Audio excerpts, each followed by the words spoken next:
The rain was coming down hard the night my entire life cracked open.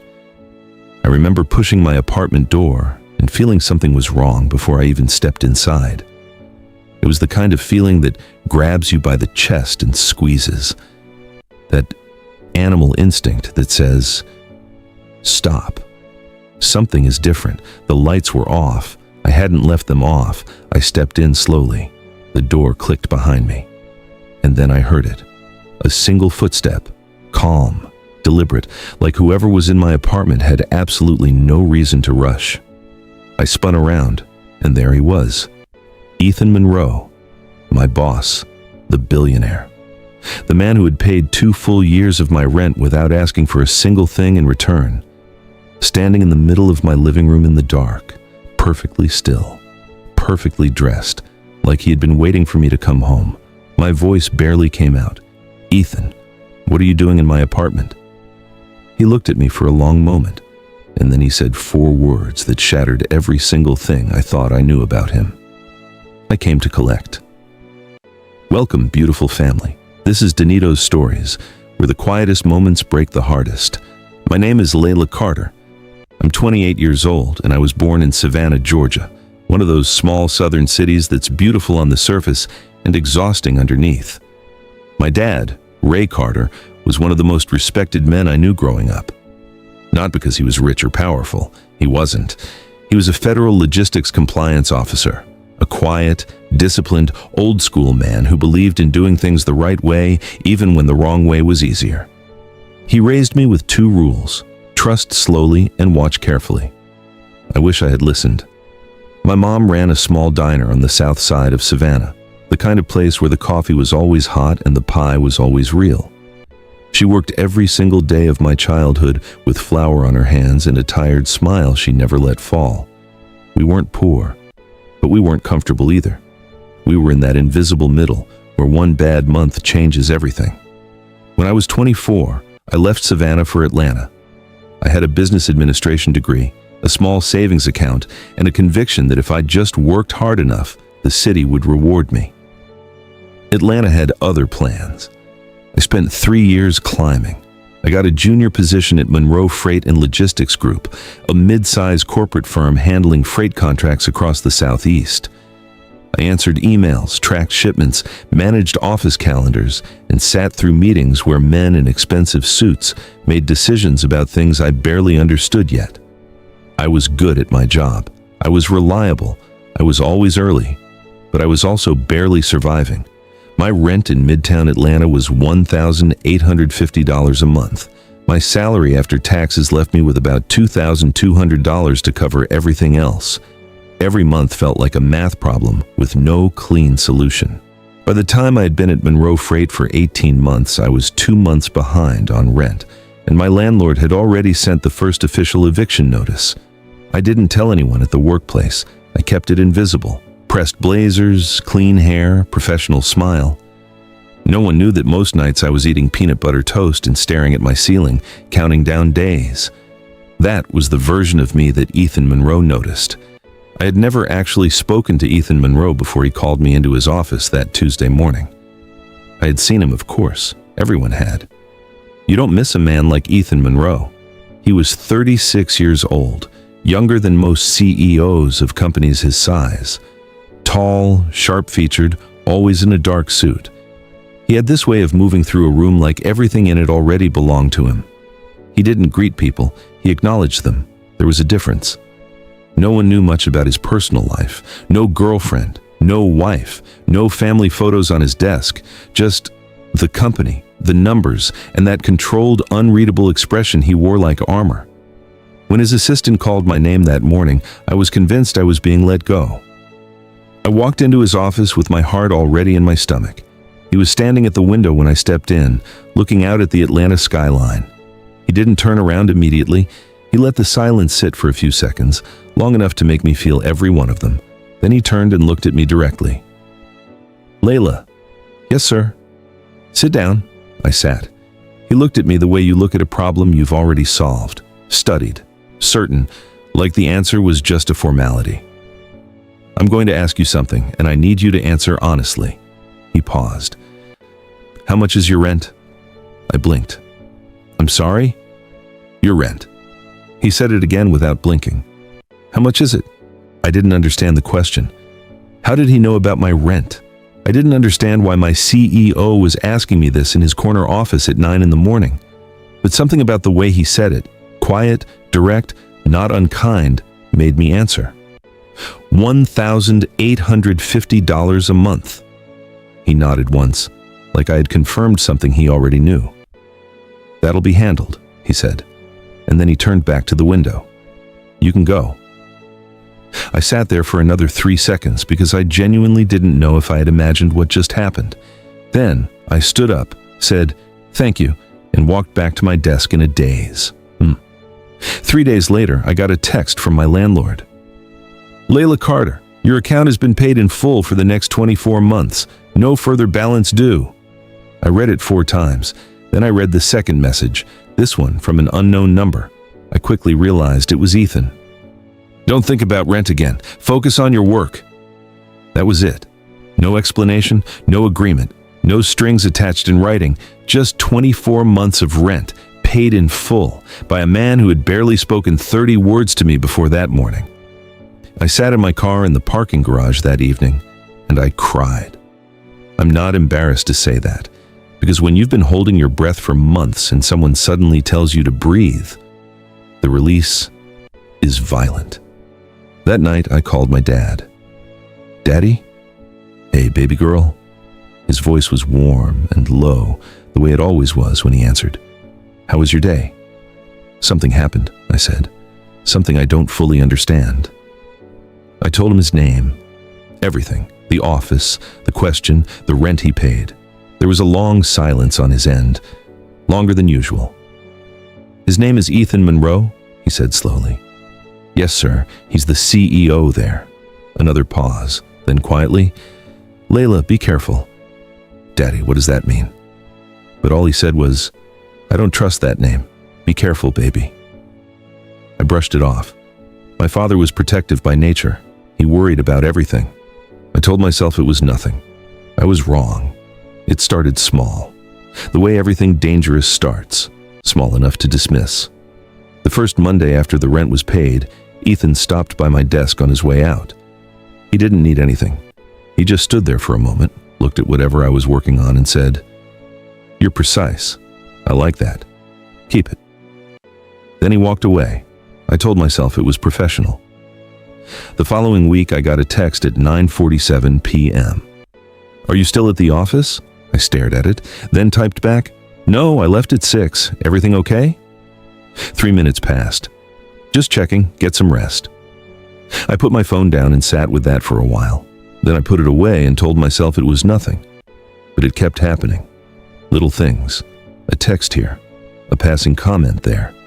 Once he held the elevator for me, which sounds ordinary until you realize Ethan Monroe had never, in the 18 months I'd worked there, held an elevator for anyone. One evening, maybe 3 weeks after the rent, I stayed late to finish a freight report. By the time I was done, the office was empty. I walked to the parking structure and found my car had a flat tire. I was standing there with my phone out, trying to find a tow service when I heard footsteps behind me. Ethan, still in his suit, keys in hand. Let me drive you home, he said. I'm fine. I'll call someone. Layla, he said my name like a period at the end of a sentence. Final. Let me drive you home. I got in the car. It was a black Mercedes, clean and quiet and expensive, in the way only things that don't try to impress you are expensive. We drove most of the way in silence, but it wasn't uncomfortable. It was the kind of silence that feels like a conversation you haven't started yet. When he pulled up to my building, he put the car in park and looked straight ahead. You work harder than people twice your level, he said. You should be further along. I didn't know what to say. I just said, Thank you for the ride. I got out of the car. I walked to my door, and when I looked back, he was still there, watching, until I was safely inside and he left. I called my best friend Maya that night. Girl, she said after I told her everything, that man is not just being nice. He's my boss, Maya. He paid 2 years of your rent and drove you home at 10 o'clock at night. That's not HR-approved mentorship. I laughed it off, but she was right, and I knew it. The company hosted its annual client gala 6 weeks later, a formal event at a rooftop venue in Buckhead. Black tie, open bar, the kind of evening that reminded you of the gap between the people who own things and the people who manage them. I almost didn't go, but my friend and colleague Dana convinced me to come. She loaned me a burgundy dress and told me I was ridiculous for hesitating. I arrived late. The room was already full of suits and silk and the low hum of important conversations. I got a glass of sparkling water and found a spot near the window, watching the Atlanta skyline light up below us. That's when I felt him before I saw him, a hand on the small of my back, light, deliberate. "You came," Ethan said quietly. I turned. He was too close, closer than he had ever been outside of that car. His cologne was understated and warm, and his eyes were doing things they sometimes did, and he looked at me like I was the only object in the room that mattered. I fully noticed that. One side of his mouth moved, almost a smile. I noticed everything. We talked for almost an hour, not about work, about Savannah, about his childhood in Boston, about the things we each gave up to become who we were in this city. He was different outside the office, still controlled, but something underneath it was looser, more real. At some point, the music changed to something slower. The crowd shifted, the lights dimmed slightly, and he reached out and took my hand. We didn't dance exactly, we just stood there, close, in the middle of a room full of people who didn't exist for either of us in that moment. Then he leaned down, slowly, giving me every opportunity to step back, and kissed me. Soft, brief, but certain, like a decision he had already made. I pulled back first. My heart was in my throat. "Ethan, I know," he said simply. He stepped back. "Give me space." "I know." I left the gala 20 minutes later. I sat in my Uber going home, pressed my fingers on my lips and tried to decide how I felt about what just happened. I called my dad when I got home. "Daddy." "Layla."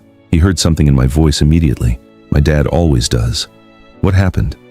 "I think I have feelings for someone I'm not supposed to." Silence. Then, "Is it him? Monroe?" I froze. "How did you—" "Layla." His voice dropped. "Come home this weekend. I need to tell you something." I drove down to Savannah that Saturday. The whole way there, I replayed the gala in my mind, the hand on my back, the conversation, the kiss. I kept trying to find the things that felt wrong, and finding nothing. That was what scared me.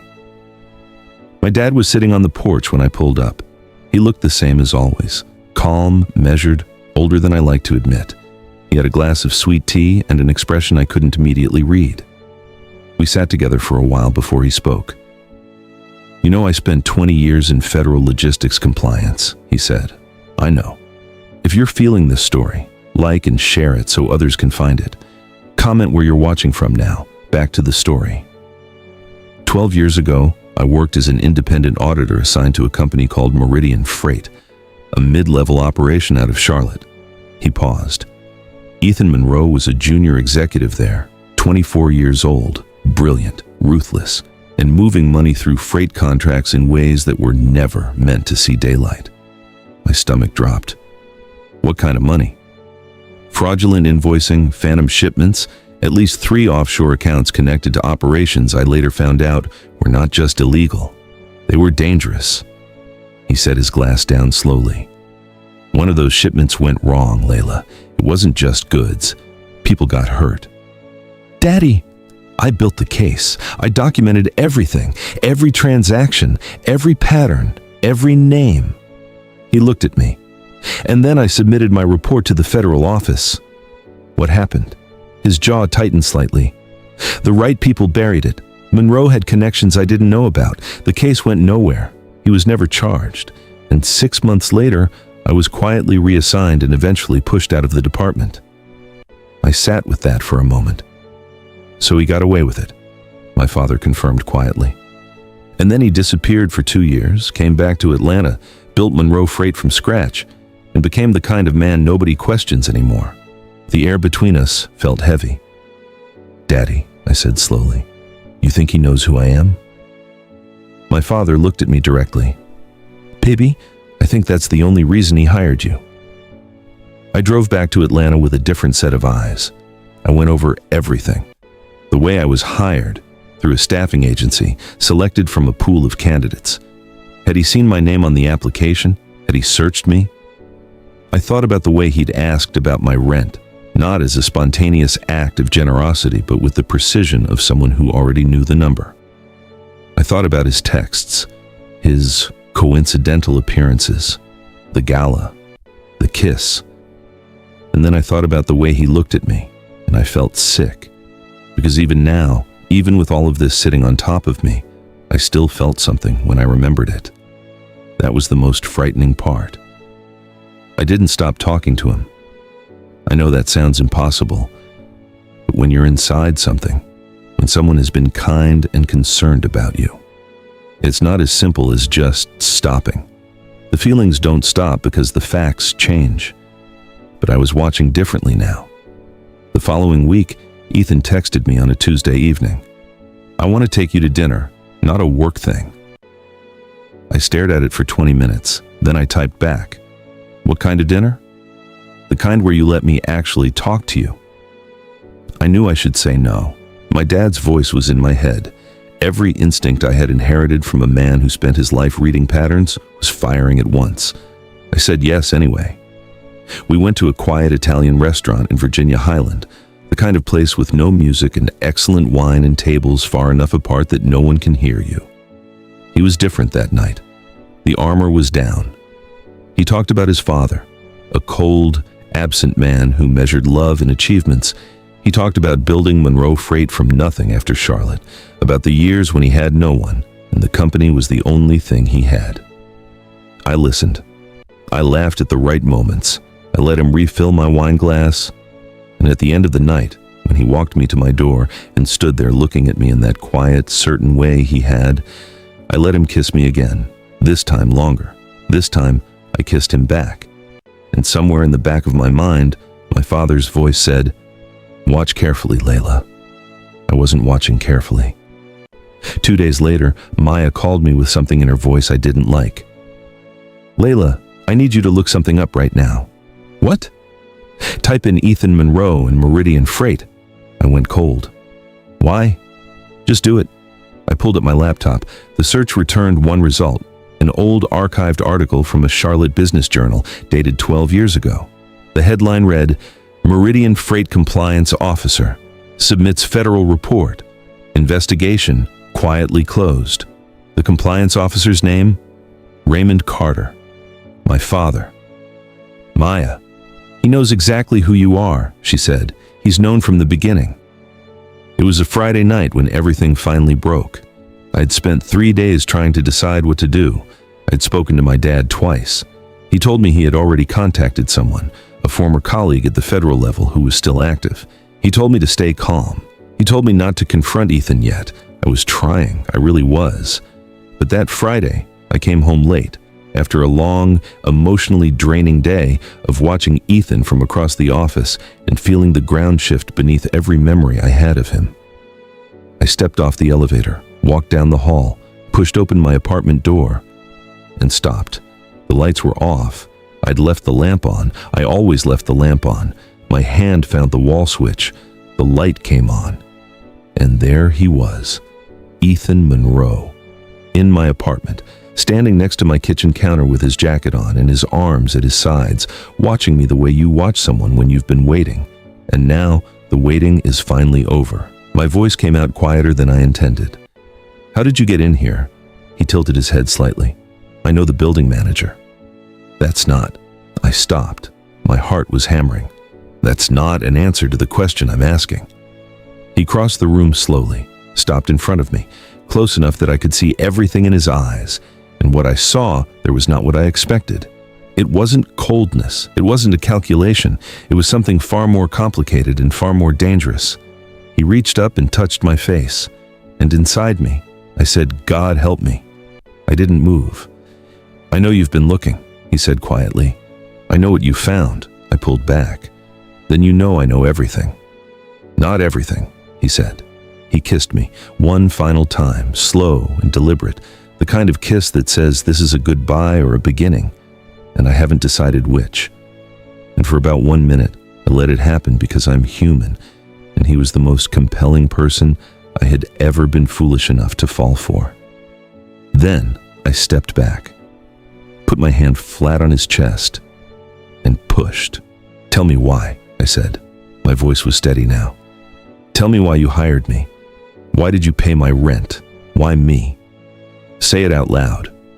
His expression shifted. The armor came back. But underneath it, just for a second, something flickered, something that might have been regret. "Your father took everything from me," he said. The room was very quiet.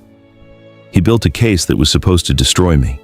It didn't, but it cost me 4 years. My reputation, my future at Meridian, everything I had built by 24 years old, gone because of his report." His jaw tightened. "I rebuilt. It took everything I had, but I swore I'd find a way to make him feel what losing everything felt like." I stared at him. "So you chose me." He didn't answer, but he didn't have to. "You chose his daughter," I said slowly. "You hired me, got me dependent on you financially, pulled me emotionally, to use me as a weapon against my own father." Silence. "Ethan." My voice broke slightly. I let it. Whatever my father did, and I know what he did, he was doing his job. He was doing the right thing. People were hurt in those operations. People died. I held his gaze. "You don't get to use me to punish him for being honest." His expression was unreadable now. "You need to leave," I said. He looked at me for a long moment. Then he straightened his jacket, moved toward the door. He stopped with his hand on the handle. Without turning around, he said, very quietly, "I didn't expect to actually." He stopped, left the sentence hanging, unfinished. Then he opened the door and walked out. What Ethan Monroe didn't know was that the moment my father said be careful on that phone call, he had started moving. Ray Carter had spent 20 years in federal compliance. He understood documentation, he understood patience, and he understood that a man like Ethan Monroe doesn't show up in someone's life without leaving a trail. Over the 2 months that followed the gala, my father had been quietly working with a former colleague, a federal investigator still active in financial crimes, building a case. Every rental payment Ethan made on my behalf was flagged, his access to my personnel file. The building manager had given him a key to my apartment, a pattern of financial manipulation and workplace misconduct that, when combined with the documentation from 12 years ago that had never been fully destroyed, formed something substantial. The morning after Ethan walked out of my apartment, I got a call from my dad at 6 a.m. "It's done, Layla. They moved last night." Ethan Monroe was intercepted at a private airstrip outside Atlanta. His plane had been filed for departure to the Cayman Islands. A federal warrant had been issued. His accounts were frozen. Monroe Freight and Logistics was placed under federal receivership, pending a full audit. He never made it to that plane. I stood at my window and watched the sun come up over Atlanta, and I felt, I don't know how to describe it exactly, not happy, not triumphant, just quiet. The way you feel when a storm has passed and everything is wet and still and you're trying to figure out what's left standing. My dad drove up to Atlanta that weekend. We sat on my apartment balcony, the same balcony I used to stand on when I was counting down to eviction, and we didn't say much for a long time. The city moved below us the way it always does, fast and indifferent. "Daddy," I said eventually, "did you know he would come after me specifically?" He was quiet for a moment. "I suspected. When you told me his name, I started calculating what someone like him would do." A pause. "Using you was the most precise way to hurt me, and he was always precise. He told me he didn't expect to..." I stopped, repeated the sentence Ethan had left unfinished. "He said he didn't expect to." I think he was going to say he didn't expect to feel something. My father looked at me with soft, knowing eyes. Maybe he didn't. Does that matter? He thought about it.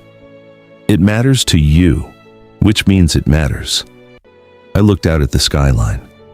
I keep thinking about how it started. The rent, the texts, the way he made me feel seen. And I wonder, what was real and what was strategy? Was any of it real? My dad reached over and put his hand on mine. "That's the thing about people who are very good at what they do," he said quietly. "Sometimes they fool themselves too." We sat there until the sun finished setting, then we went inside, and my dad ate the pasta I made, the same pasta my mom used to make at the diner, and we talked about Savannah and old times and nothing serious at all. Here is what I know now that I didn't know before. Kindness without reason is not always a gift. Sometimes it's an architecture, a structure built to hold you in exactly the position someone needs you in. And by the time you realize you're standing inside it, the walls are already up. I didn't hate Ethan Monroe. That surprises me too, but it's true. I think he was a man who was genuinely brilliant, genuinely damaged, and genuinely capable of something real, who chose revenge over recovery and lost himself somewhere in the planning of it. What I learned is this: the most dangerous relationships are not the ones that feel obviously wrong. They're the ones that feel exactly right until the moment they don't. My father used to say, "Trust slowly, watch carefully." I know what that means now, not because he taught it to me, but because I learned it in the worst possible classroom. If this story found you today, maybe it found you for a reason, because someone in your life is being very kind, very present, very carefully placed, and something in your chest is asking a question you haven't answered yet. Listen to that question, and call your dad. What would you rate this story? Drop 0 to 10 in the comments right now. Hit the subscribe button, like, and share for more emotional journeys every day. And if it truly touched your heart, consider leaving a super thanks. Your support helps us create more stories like this. Every contribution, big or small, means a lot. Ready for the next story? It's even more dramatic than this. Click now. Thank you for being part of this journey.